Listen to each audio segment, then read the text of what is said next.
It is wonderful to have President Reagan back. London has been poorer without him the last few years. And looking at it now, it really captures President Reagan's imposing stature, his good looks. I do think we need to bring movie star good looks back to politics. I'm doing my best.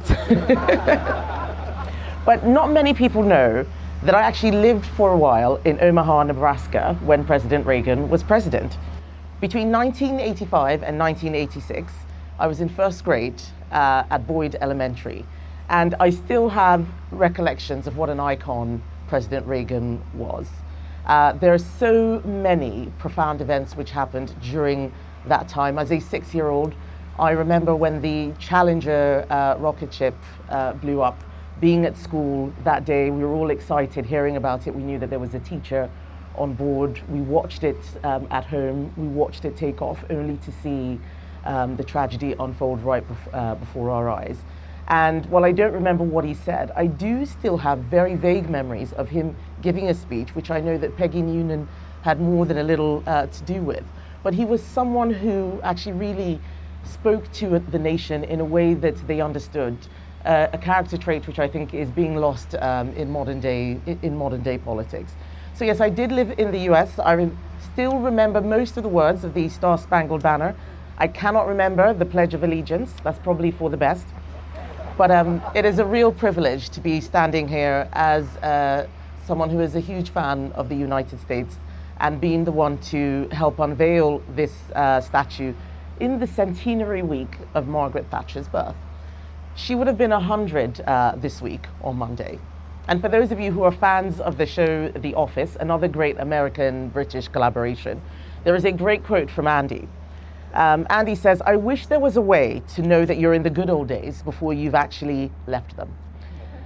And I was born in 1980, right at the start of that era. So it's perhaps a bit much to expect me to have recognized what a fantastic era the 1980s were at that time. But that period of my childhood, when we had Mrs. Thatcher in office in the UK and President Reagan in office in the US, was potentially the greatest era in the modern history of the West. The prosperity and security which we enjoyed, and in many ways which we took for granted in the decades that followed, was actually won because of the hard choices that our two nations made during that period. Both led by two people with a fierce belief in their convictions, who seemed a match made in heaven for the Western Alliance. Margaret Thatcher famously called President Reagan the second most important man in her life after her husband Dennis. Some of her greatest achievements came out of her relationship with him, and I suspect it was the same for him. Both of them were, in a way, political outsiders. Both of them found allies hard to come by at home sometimes, but leaning on each other, they made one another stronger. And they achieved the most incredible things, both at home and abroad. We have the domestic parallels, both of them delivering the tough economic medicine our countries needed. Ronald Reagan slaying inflation, bringing morning again to America. Margaret Thatcher taking on the hegemony of the trade unions, healing the sick man of Europe, and unleashing generations of economic success. But I think probably their greatest legacies are what they achieved on the world stage, where together, through a shared strength of will and sense of duty, they led the West to victory over the Soviet Union and brought the Cold War to an end. They were both very charming and diplomatic people, and there's no doubt that relationship building was part of their success. But the fact is, it was their combined strength that made them so formidable. And in the years since, the West, I'm afraid, has paid nowhere near enough heed to Ronald Reagan's famous warning that peace is maintained through strength and weakness only invites aggression. America's leadership of the world in the years after President Reagan relied on that strength. And it's nice to think that decency and diplomacy can solve every issue, but it's naive to believe that it is enough in the real world. Peace is not achieved by kowtowing to tyrants. We make peace by being strong enough that our enemies want it to. And we are relearning that lesson today. This week's peace in the Middle East is a wonderful thing. To see the hostages released and aid going into Gaza, but in the end we must acknowledge that grandstanding and appeasement did nothing to bring that conflict to an end. As always, it was the wise use of power that did. In many ways, our nations have diverged since that glorious era of Reagan and Thatcher.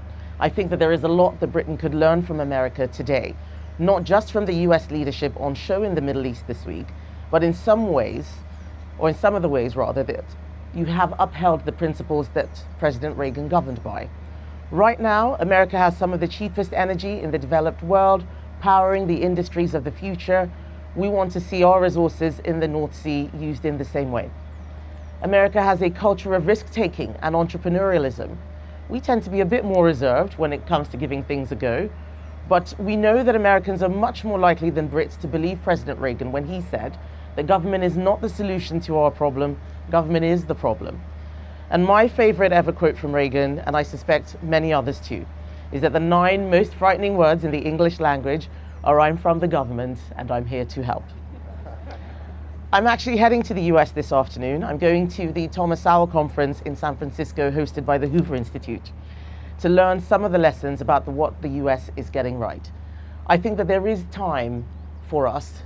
There is a lot of hope and a lot of optimism that we can give the next generations. That doesn't mean living in the past or reliving the past, but it does mean learning from the past. I believe that it is time for us to build another Reagan and Thatcher style alliance between our two countries. The future is out there. The future is bright. It is beautiful. I'm very grateful to be standing right here in front of President Reagan. He is someone who gave hope at a time of great difficulty. I know that we can do that again. Thank you.